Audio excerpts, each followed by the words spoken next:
जो किताब उलूम का जखीरा है, आज दुनिया उस किताब पर रिसर्च कर करके नए इल्म और फनून हासिल कर रही है। उस किताब को तो हम मुर्दों पर पढ़ने के लिए रखे हैं।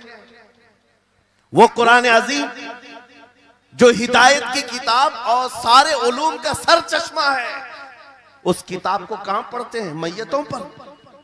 किसी का इंतकाल हो गया तो तीजे में पढ़ेंगे, चहलुम में पढ़ेंगे, 9वें में 20वें में पढ़ेंगे।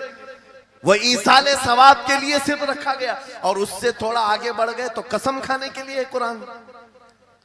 आओ चलो हम कसम खाते कुरान पे हाथ रख करके, कुरान पे हाथ रख के। मियां क्या कुरान कसम खाने की किताब है?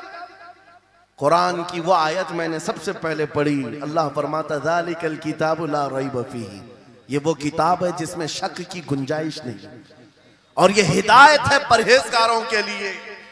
और कुरान में 3 जगह ये लफ्ज आया है, हुदल लिन्नास, हुदल लिलमुमिनीन, हुदल लिलमुत्तकीन।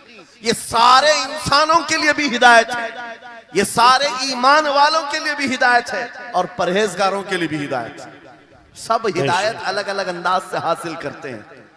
बारिश एक ही है बरसने वाली, जमीनें अलग अलग हैं। बहुत नरम जमीन हो तो वो जमीन बारिश से फायदा ज्यादा उठाती है, और थोड़ी सी ओबड़ खाबड़ जमीन हो तो वहां से फायदा कम आता है। बारिश एक ही है, कुरान बारिश हिदायत है।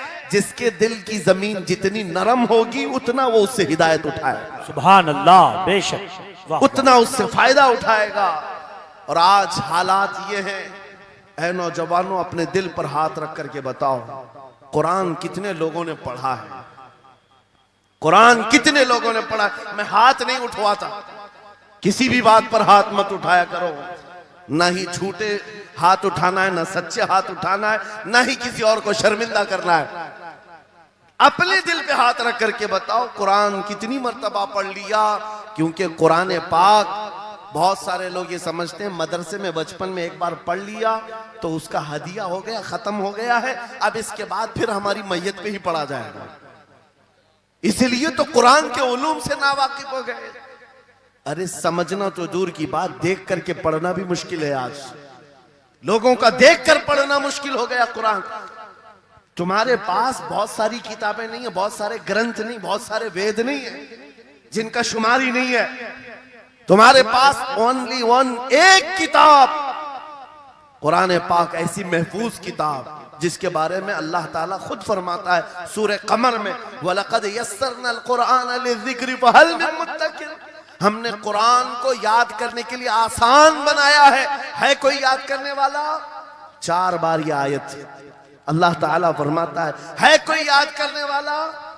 अल्लाह जब फरमा रहा है कुरान आसान है तो कौन कहता है ये मुश्किल है? हमने खुद अपने हाथों तबाही को दावत दी है।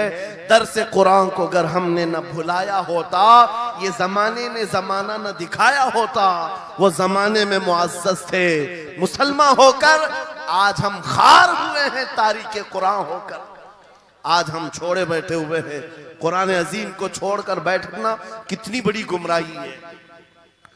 आज हालात ऐसे आ गए कि कुरान को बदलने की बातें होने लग गई। क्यों? तुम उठाते ही नहीं। 26 आयतें निकाल दो, 25 आयतें निकाल दो, इसमें ये बातें उसमें वो बातें हैं। मुसलमान को तो पता भी नहीं है कौन सी आयतों के बारे में ये वावेला मचाया जा रहा है। अरे तुम पढ़ो, तुम्हारे लिए कुरान आया है। ये जितनी भी कॉन्फ्रेंसें हैं, मैं समझता हूं इसके बदले हर जगह सुबह व शाम कुरान पढ़ने और पढ़ाने का इंतजाम हो जाए। इस तरह के हजारों जलसों से वो अफजल है। बेशक, क्योंकि ये मैं नहीं कह रहा हूं, मेरे आका फरमाते हैं खैरुकुम मन तअल्लमल कुरान व अल्लमा। तुम में से सबसे बेहतरीन आदमी वो है जो कुरान सीखे और दूसरे को सिखाए। बेशक, बेशक, सबसे बेहतरीन आदमी वो है कुरान को सीखे और दूसरे को सिखाए। आज नौजवानों के अंदर एक बड़ी तादाद मुझे देखने को मिलती है, उनको छोटी छोटी सूरतें भी नहीं मालूम, कुरान देख करके पढ़ना भी नहीं आता। बचपन में हमारे माँ बाप ने हमको सीने से लगा करके कुरान मदरसा भेजने की आदत डाली थी, और जब स्कूल जाते थे तो बस्ता पीछे लगा के जाते थे। पता होगा, स्कूल जाते हैं तो बस्ता पीछे रख के जाते हैं, और कुरान पढ़ने के लिए जाते हैं तो सीने से लगा के जाते हैं। ये हमेशा से एक रीत रिवाज चला, बुजुर्गों का डाला हुआ कि बेटा कुरान हमेशा आगे होगा। लेकिन शऊर आने के बाद तुमने कुरान को पीछे डाल दिया, पीछे को आगे कर दिया। कोई इल्म ऐसा नहीं जो कुरान में मौजूद नहीं, कोई इल्म ऐसा नहीं। वला रतबिन वला याबिसिन इल्ला फी किताबिन मुबीन। मेरा मौला फरमाता है कोई खुश्की और तरी की बात ऐसी नहीं जो हमने कुरान में ना बयान की। क्या बात। वनज़्ज़लना अलैकल कुरान तिबयानन लिकुल्लि शै। रब फरमाता है हमने कुरान में हर चीज का वाज़ेह बयान उतारा है तुम पर। और सैयदना अब्दुल्ला इब्न अब्बास मुफस्सिरीन के सरदार रसूल पाक सल्लल्लाहु तआला अलैहि वसल्लम के चचेरे भाई हजरत अब्दुल्ला बिन अब्बास कहते हैं लौ ज़ाअ ली इक़ालु बईरिन लवजदतुहु फी किताबिल्लाह। कहते हैं अगर मेरे ऊंट की नकील की रस्सी भी गुम हो जाए मैं उसको किताबुल्लाह कुरान में ढूंढ लूंगा। क्या बात, वाह वाह वाह वाह। मैं उसको कुरान में ढूंढ लूंगा। उनके पास उलूम कुरान थे। और आप क्या समझते हैं कुरान में क्या नहीं है? साइंस की इजादात को अगर आप लेकर के बैठे, मैंने अपना पूरा बयान रिकॉर्ड किया है 2 साल कबल ही। यहाँ वक्त की किल्लत है, मैं आपके सामने अर्ज करता हूँ 16वीं सदी के बाद या 18वीं सदी के बाद साइंस की तरक्कियात ने अपना पैर जमाना शुरू किया है इस रुए जमीन पर। जबकि मेरे मुस्तफ़ा करीम सल्लल्लाहु तआला अलैहि वसल्लम की जुबान अक़दस से निकले हुए कलमात जो कुरान में मौजूद हैं, उठाओ और मैं बताता हूँ हर चीज का इल्म कुरान में मौजूद है। जब कोई सोनोग्राफी का इंतजाम नहीं था, ना सिटी स्कैन हो सकता था, ना एक्सरे का कोई इल्म किसी के पास था, उस वक्त कुरान कह रहा है एम्ब्रियोलॉजी के बारे में। क्या बात। एम्ब्रियोलॉजी क्या है? बच्चा पैदा होने की जो उसके नशो नुमा की जो मुद्दत होती है, किस तरह पेट में बच्चे की तख्लीक होती है। कुरान में मौला फरमाता है सुम्मा जअलनाहु नुतफतन फी क़रारिन मकीन सुम्मा खलक़ना नुतफता अलक़तन फ़खलक़ना अलक़ता मुदग़तन फ़खलक़ना मुदग़ता इज़ामन फ़कसौना इज़ाम लहमा सुम्मा अंशअनाहु ख़ल्क़न आख़र फ़तबारकल्लाहु अहसनुल ख़ालिक़ीन। मौला फरमाता है हमने नुतफे से अलका बनाया। नुतफा क्या है? स्पर्म का वो एक कतरा जो मर्द के जरिए से औरत के रहम में जाता है, उसके बच्चे की थैली में जाता है, एक नुतफा, एक बूंद, जिसको नुतफा कहा गया है। मौला फरमाता है हमने नुतफे से अलका बनाया। अलका किसको कहते हैं? साइंस में पढ़ने वाले अगर स्टूडेंट्स हो तो समझ जाएंगे।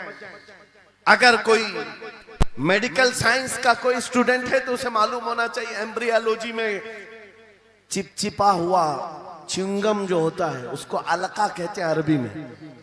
और आज साइंस ये कहती है कि पहले बाप के नुतफे के एक कतरे से एक छोटा सा खून का टुकड़ा बनता है जो चिपचिपा होता है, फिर उसके बाद एक गोश्त का टुकड़ा होता है, फिर उसके बाद उसमें हड्डियां बनती हैं, फिर उसके बाद उस पर चमड़ियां आती हैं, फिर उसके बाद उसकी आंखें, सारी चीजें बन जाती हैं। ये प्रोसेस है 9 महीने माँ के पेट में। और हर एक के वीक्स गिने हुए हैं। फर्स्ट वीक में क्या होता है, सेकंड वीक में क्या होता है, थर्ड वीक में क्या होता है, एम्ब्रियोलॉजी का पूरा इल्म है। साइंस आज 21वीं सदी में इस एम्ब्रियोलॉजी को तुम्हारे सामने ला रही है।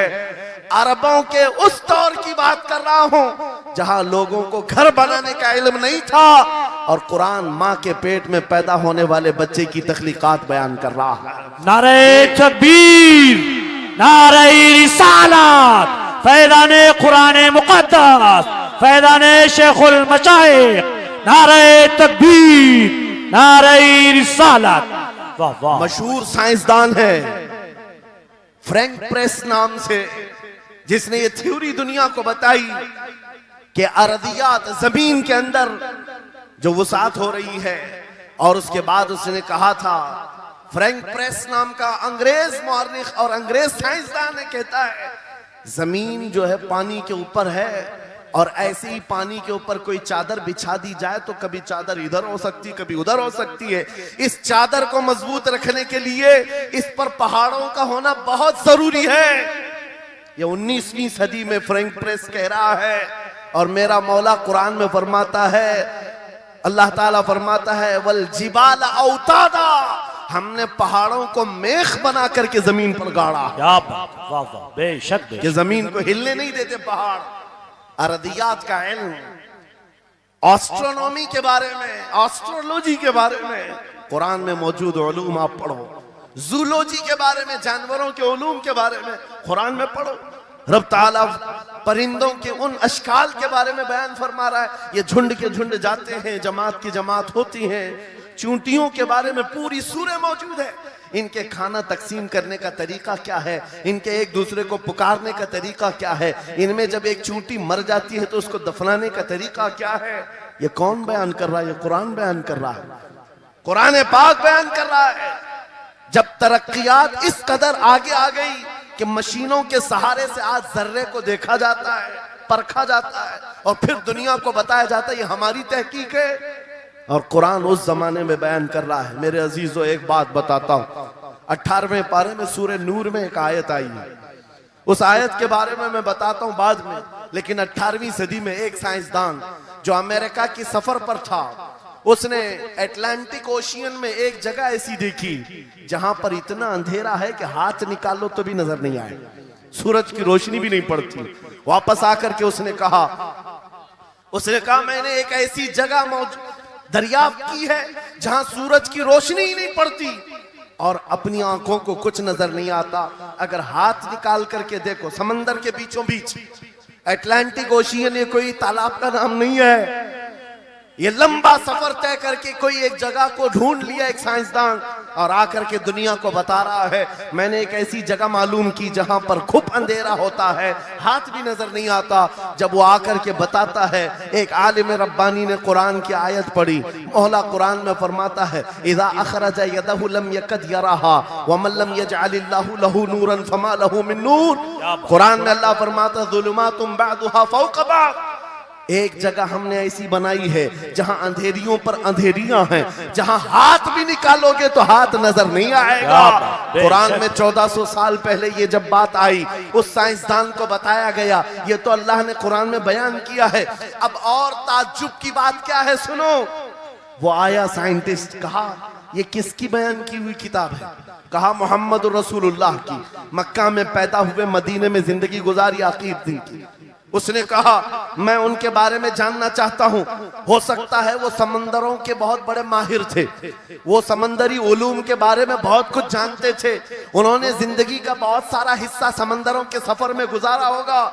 उस जमाने में उनको अटलांटिक ओशियन में मौजूद ये अंधेरा कैसे पता चला? ताज्जुब की बात है, हैरत की बात है।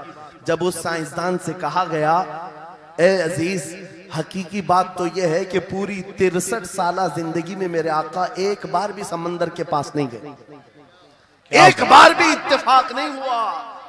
तब वो कहता है जो बंदा कभी समंदर के सफर पर गया ही नहीं और वो अटलांटिक ओशियन में मौजूद अंधेरियों की बात करता है तो फिर ये अपने पेट से नहीं, ये अल्लाह की बात कर रहा। क्या बात, बेशक बेशक, ये खालिक समंदर की बात कर रहा है, बेशक, जिसने वो अंधेरियां पैदा की। मेरे अजीजों, आपसे मेरा खिताब इसलिए है कि जो ज़ख़ीरे अल्लाह ताला ने हमारी किताब मुक़द्दस में रखे हैं, इसको हल करते करते लोगों के बाल सफेद हो गए और तुम तो अखलाक सीखने के लिए ऐसे लोगों के पास जाते हो जिनको पेशाब करने का तरीका नहीं मालूम। क्या बात, बेशक, कुरान के उलूम क्या कम है तुम्हारे पास? अब मैं आता हूं, ये तो साइंसी बातें हो गई, मैथमेटिक्स तो पूरा कुरान में इतना है, बयान करते करते मैं सुबह कर डालूं।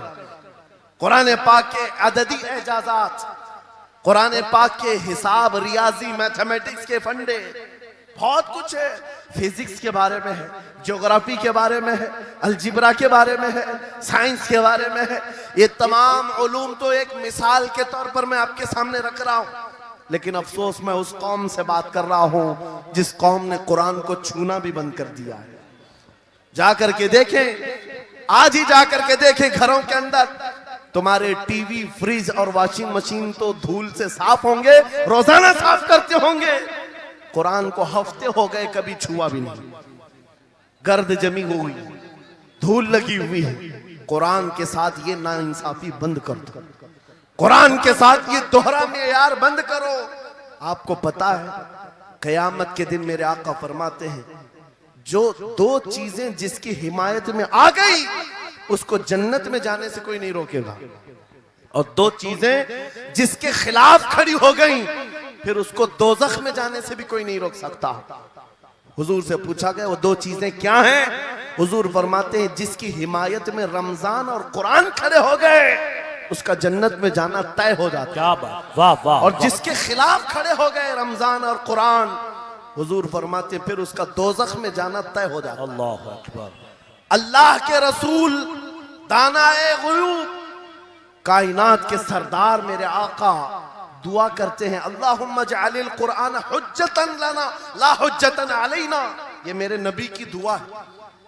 आप तवज्जो करें, हुजूर जब ये दुआ कर रहे हैं ऐ अल्लाह कुरान को क़यामत के दिन मेरा हिमायती बना, मेरे खिलाफ ना बना। क्या बात, वाह। साहिब कुरान खुद कह रहे हैं क़यामत के दिन इसको हमारे खिलाफ ना खड़ा कर, कुरान को हमारा हिमायती बना। ऐ लोगों, हम कौन सी जिंदगी गुजार रहे आज? बहुत दूर हम आ चुके हैं, बहुत दूर हम आ चुके हैं। आज कुरान की तालीम को भी इतना सस्ता समझा जाता है, इतना सस्ता कि आपके पास अगर बच्चे के पास टाइम हुआ तो मदरसा भेजो, नहीं तो छोड़ो जाने। मदरसों में आने वाले वो बच्चे जिनकी नाक बह रही हो, कपड़े ढंग के ना हो, कारी साहब और हाफिज साहब खुद ही उसको साफ भी करें, खुद ही पढ़ा करके भी भेजे। क्या तुम अपने वक्त की मशहूर कॉन्वेंट स्कूल में भी इसी तरह अपने बच्चों को भेजते हो? वहां पर गैर हाजिरी से कितना डरते हो, अपनी छुट्टियां तर्क कर देते हो, रिश्तेदारों से मिलना बंद कर देते हो। नहीं, बच्चे की स्कूल छूट सकती है, लेकिन कुरान के साथ कैसा दोहरा सलूक है, कुरान के साथ कैसा मेयार है। आपको मैं बताता हूं, इमाम हमारे सिराजुल उम्मा इमाम आजम अबू हनीफा रज़ी अल्लाह ताला अन्हु अपने बेटे को जिस कारी कुरान के पास पढ़ने के लिए भेजा करते थे, कारी साहब ने इमाम आजम के बच्चे को पूरा कुरान पढ़ा दिया। नाजरा कुरान की बात कर रहा हूं। जब पूरा कुरान बच्चे ने पढ़ लिया तो इमाम आजम अबू हनीफा को ये मुबारकबादी दी गई कि आपका बच्चा पूरा कुरान पढ़ चुका है हाफिज साहब के पास। तो हाँ, इमाम आजम बड़े ताजिर थे अपने जमाने के। उन्होंने क्या किया, उस कारी साहब को 4 लाख दिरहम नजराने में भेजा। सुभान अल्लाह। कितना? 4 लाख दिरहम चांदी के सिक्के होते थे। इमाम आजम अबू हनीफा ने जैसे ही कारी साहब के पास जो कुरान पढ़ाए थे ये नजराना भेजा, उनके पास ये नजराना पहुंचा। 4 लाख तो छोड़ो, आज के जमाने में 4000 भी किसी को देता नहीं। हाफिज कुरान अगर किसी बच्चे को पढ़ाया है, और मैं मांग भी नहीं रहा हूं कौम से, इमाम आजम की बात बता रहा हूं। जब नजराना कारी साहब को पहुंचा, उन्होंने देखा 4 लाख दिरहम मेरे पास आए, इतनी बड़ी रकम, बच्चे को खाली कुरान ही पढ़ाया था। दौड़े दौड़े वापस इमाम आजम अबू हनीफा के दौलत कदे पर आ गए। घर पर आए, कहा हुजूर आपसे मैं ये पूछना चाहता हूं कि गलती से तो ये रकम मेरे पास नहीं आ गई, ये किस लिए दी गई है? कहा कि ये तो आपने कुरान बच्चे को पढ़ाया, मैंने हदियतन भेजा है। कहा हुजूर सिर्फ नाजरा कुरान ही तो पढ़ाया, इतनी बड़ी रकम। इमाम आजम अबू हनीफा ने कहा कारी साहब आज चले जाओ, और अपने बेटे को बुलाया, इधर आ बेटा, कल से इस हाफिज के पास पढ़ने के लिए तू हरगिज नहीं जाएगा, कल से इसके पास तू इल्म हासिल करने नहीं जाएगा। बच्चे ने पूछा हुजूर क्या हो गया? कहा जो बंदा मेरे 4 लाख दिरहम को कुरान से बड़ा समझता है, मैं उसके पास अपने बेटे को नहीं पढ़ा सकता। वाह वाह वाह। मैंने तो कुरान का एक हर्फ की कीमत नहीं अदा की, उसने कुरान के ऊपर मेरी रकम को समझ लिया। आज हमने कुरान को कहां समझ लिया है? वो इमाम आजम अबू हनीफा फरमाते हैं जो कुरान से ज्यादा माल को अहमियत देता है उसके पास बच्चों को पढ़ाओ भी मत, ना पढ़ाओ। अजीजा ने गिरामी वक़ार, हमारा ये दोहरा सलूक, हमारा ये दोहरा मेयार, कुरान के साथ जो हमारी नाइंसाफी है, हमें अखलाकी पस्ती में लाकर खड़ा कर चुकी है, अखलाकी पस्ती में लाकर खड़ा कर चुकी है। अरे हम देख रहे हैं आयरा गैरा नत्तू खेरा हमें सिखाने आ रहा है, बढ़ाने आ रहा है कि तुम्हें डेवलपमेंट के बहुत सारी चीजें बताई जाती है कि तुम्हारी पर्सनालिटी डेवलपमेंट क्या होती है, अलीगढ़ वाले तो नौजवान बहुत सारे जो स्टूडेंट्स हैं जानते होंगे, बीए कर लिया, एमए कर लिया, बीकॉम कर लिया या कुछ भी कर लिया, डिग्री हासिल कर लिया। बड़ी बड़ी कंपनियां आज पूछती हैं कि इसके पास पर्सनालिटी डेवलपमेंट है या नहीं। ये क्या है पर्सनालिटी डेवलपमेंट? कुछ बड़े बड़े शहरों के नौजवान हमारे पास आए थे, कहा हम कोर्स कर रहे हैं। कहा मैंने पूछा इसमें होता क्या है? कहा इसमें सिखाया जाता है बैठना कैसा है, लोगों से मिलना कैसे है, खाने के लिए बैठे तो चम्मच कहाँ रखना है, बर्तन कहाँ रखना है, लोगों से हैंडशेक कैसे करना है, ये सारी चीजें सिखाई जाती हैं। मैं नौजवानों से पूछा कि अच्छा कितने महीने का? कहा कहीं 6 महीने का, कहीं साल भर का।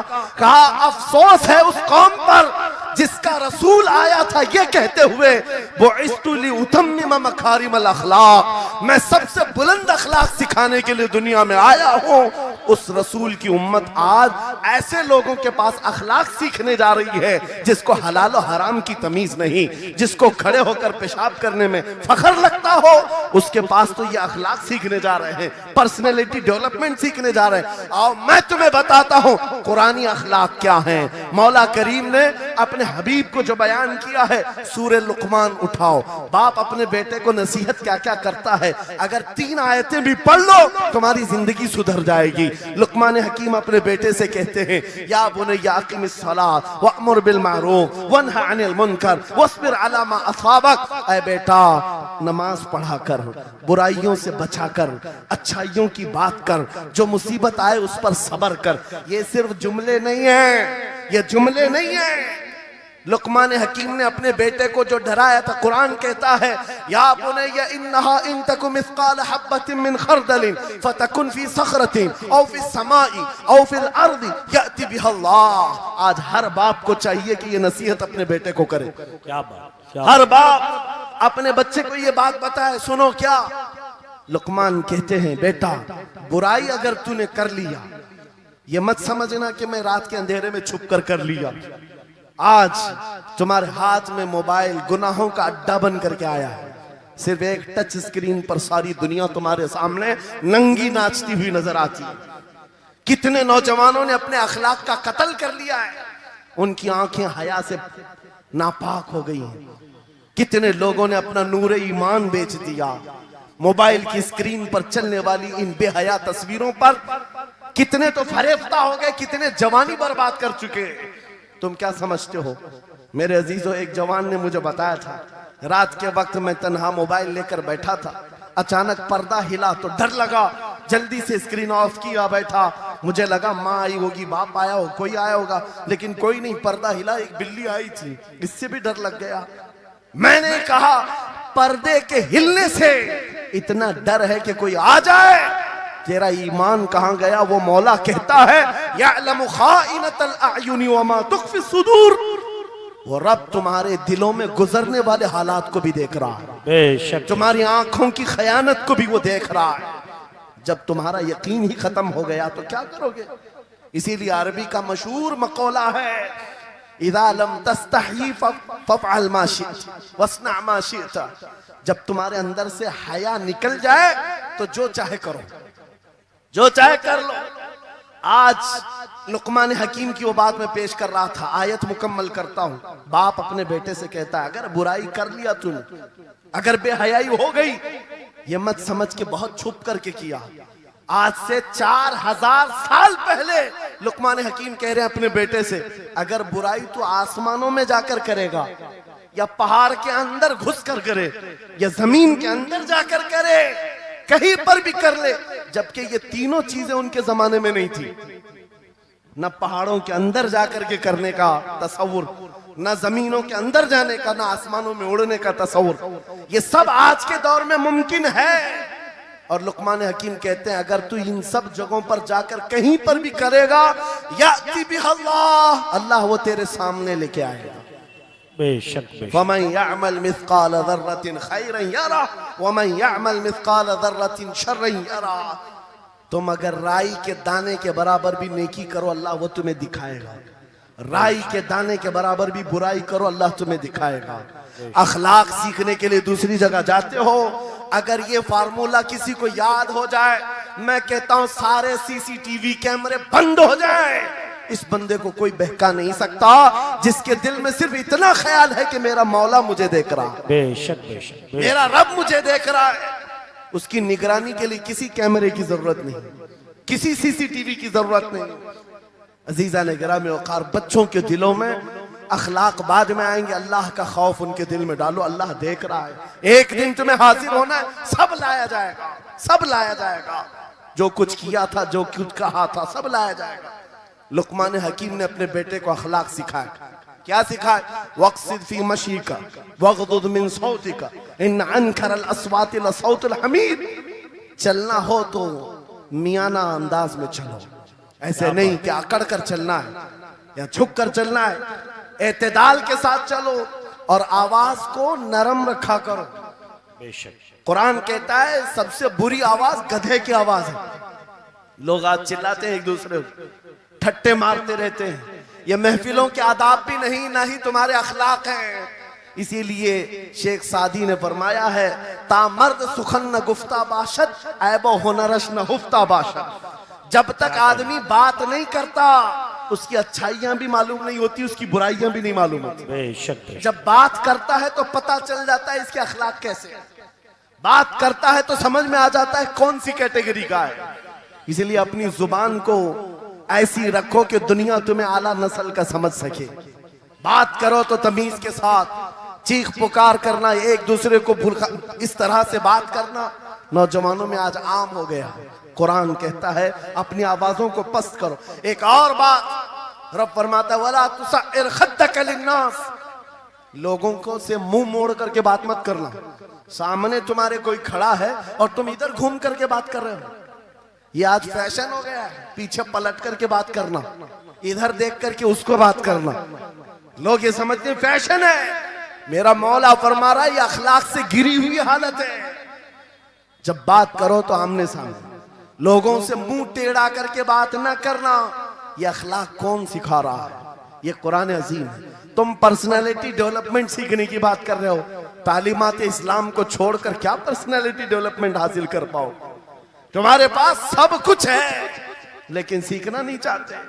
आज तक नौजवानों में से मुझे कोई मिला नहीं इस तरह से कि लोग आते हैं, मुफ्ती साहब बीवी को 2 तलाक दे दिया, 3 तलाक दे दिया, अब क्या करना है, इद्दत कैसे गुजारना है? या ज्यादा से ज्यादा दारुल इफ्ता में आते मुफ्तियान इकराम होंगे, झगड़े के मसाइल लेकर के आते हैं, बाप मर गए, इसको कितना मिलना है, इसको कितना मिलना है। अरे जिंदगी गुजर गई, कभी आ करके ये क्यों नहीं पूछा मेरे घर में मंगनी हो रही है, शादी हो रही, ये बताएं मेरे मुस्तफा ने कैसे शादी की? क्या बात है, क्या बात। बेशक ये क्यों नहीं पूछा? मैं बीमार हो गया हूं, मुझे बताएं रसूलुल्लाह ने बीमारी के आलम में क्या कहने का हुक्म दिया? क्या बात। अगर तलब हो मेरे नबी के पीछे चलने की तो बंदा ढूंढ ढूंढ कर चलेगा, बेशक ढूंढ ढूंढ कर चलेगा। बेशक हजरत इमाम अबू यूसुफ के बारे में और बाद में इमाम अहमद बिन हम्बल के बारे में कहा कि आपने कलिंगड़ खाने का बहुत शौक था।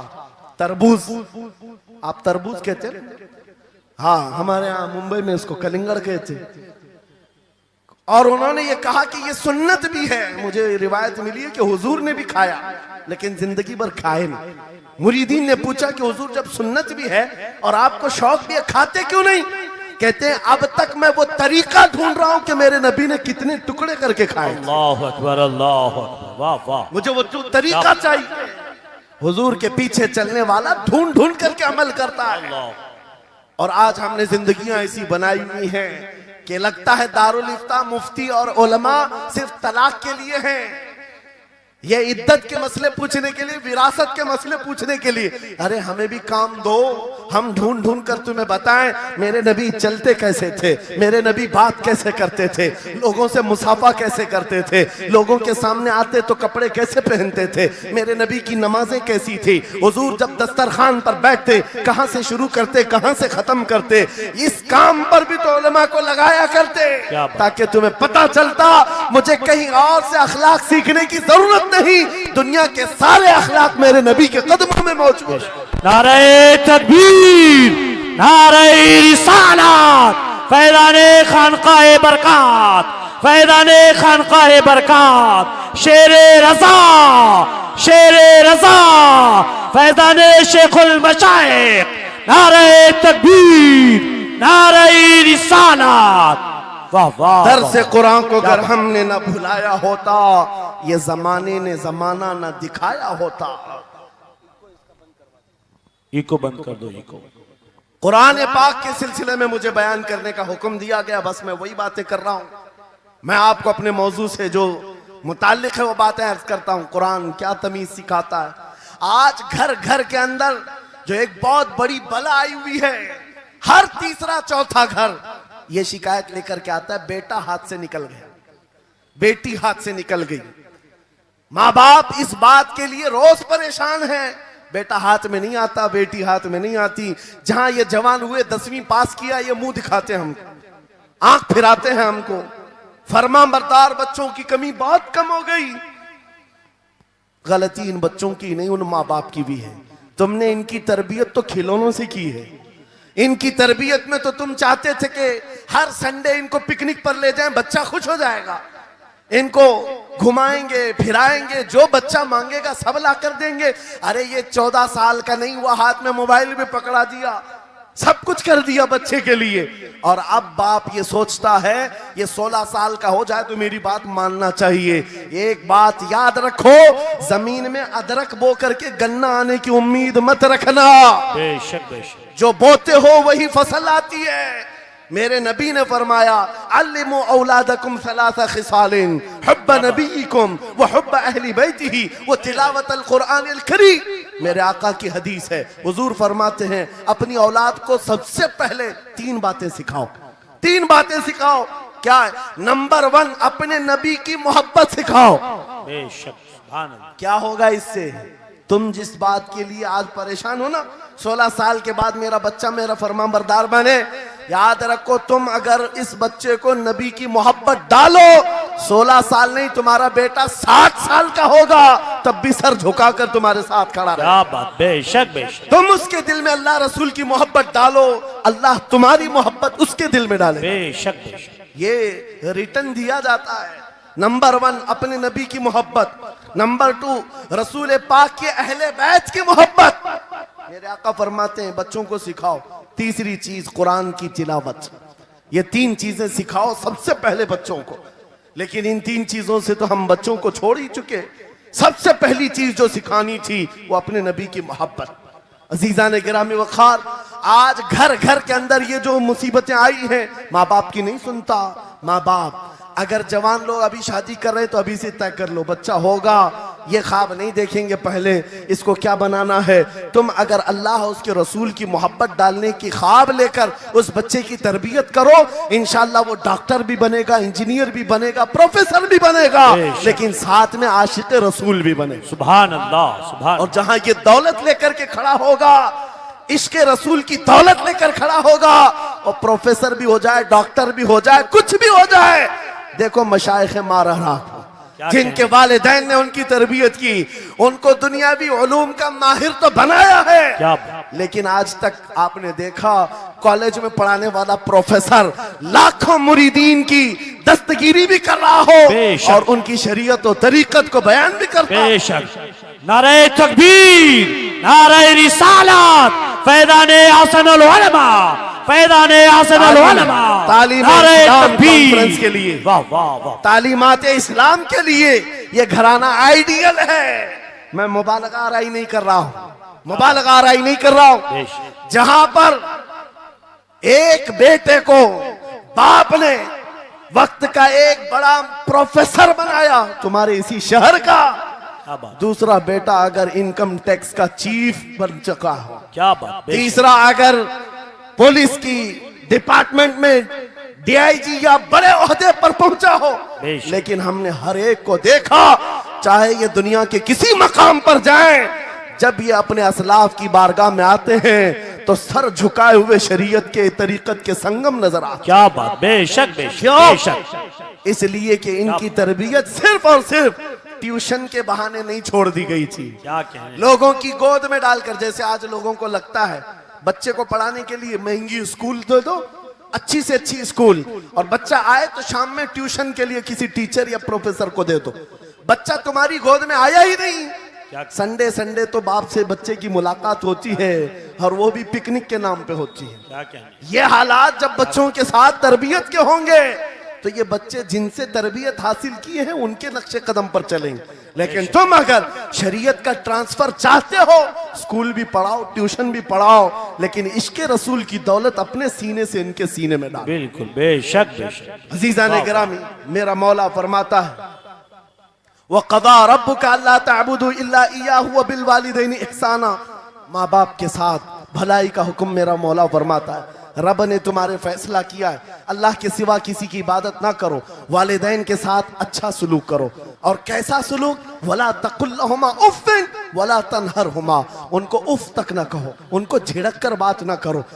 नौजवानों याद रखो, जिस दिन तुमने अपनी माँ या अपनी बाप को उल्टा जवाब देना शुरू किया, उस दिन से तुम पर रिज्क के दरवाजे बंद हो जाते हैं, बरकत के दरवाजे बंद हो जाते हैं। और ये तो बड़ी बात है, हजरत मौलाना रोम फरमाते हैं माँ या बाप बच्चे को बात करने में जिस दिन डरने लग जाए, पता नहीं मेरा बेटा क्या समझेगा बोलूं, जिस दिन वो तुमसे बात करने में डरने लग जाए, समझ लो दुनिया का सबसे बुरा दिन तुम्हारा शुरू हो चुका है, अल्लाहु अकबर। शुरू हो चुका है। होना तो ये चाहिए कि तुम्हारी जवानी नहीं, तुम्हारी उम्र बीतने को आ गई, अगर माँ बाप को अल्लाह ने सलामत रखा, चाहे वो बूढ़े बिस्तर मर्ज पर हो, उस वक्त भी अदब के बाजू फैलाए हुए हो, अदब के बाजू। आपको पता है सहाबा इकराम बैठे, मेरे आका सल्लल्लाहु अलैहि वसल्लम, एक खातून आई, रसूल खड़े हो गए, अपनी चादर बिछाया, उस खातून को बिठाया। सहाबा कहते हैं हमने एक खातून को, आई हुई खातून को इतना अदब करते हुए रसूलुल्लाह को पहली बार देख रहे थे। वो खातून आई, बैठी, मुस्कुराई, बातें की और चली गई।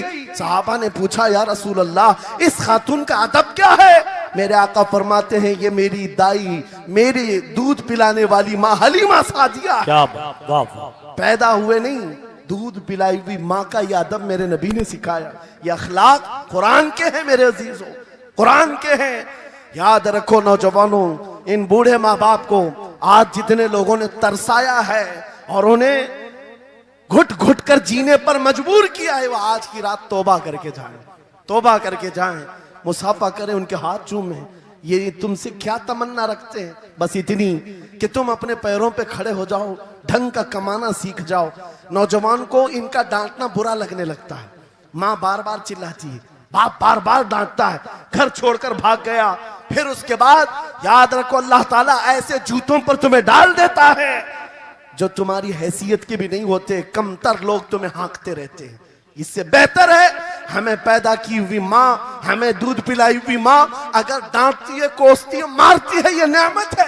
एक नौजवान के बारे में मैं अक्सर कहा करता, हमारे साउथ का था, बड़ा बिगड़ा हुआ, माँ मेरे पास आई थी, कह रही थी इसको समझा ले, मैं बेवा हूं, मैं बेवा हूं, इसका बाप बचपन में मर गया, ये बच्चा 2 साल का था, मेरा शोहर मर गया, मैं घरों की पतेलियां मांझ मांझ करके इस बच्चे को बड़ा की हूं, लेकिन आज ये औबाश बन गया है।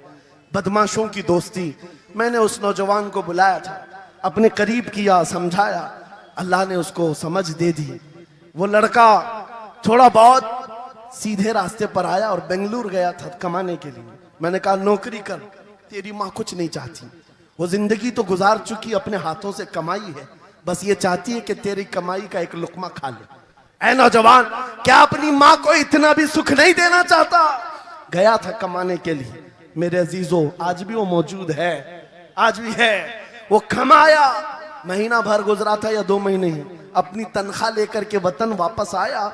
अपने घर के पास जिस दिन वो पहुंचा था, घर के बाहर बहुत भीड़ जमी थी। लोगों से पूछा उसने तो पता चला उसकी माँ आज ही सुबह इंतकाल की। अल्लाहु अकबर। वो पैसों की गड्डी ला करके जो कमाया था 1 महीने 2 महीने की तनख्वाह माँ के कदमों में रख दिया। बहुत रोया।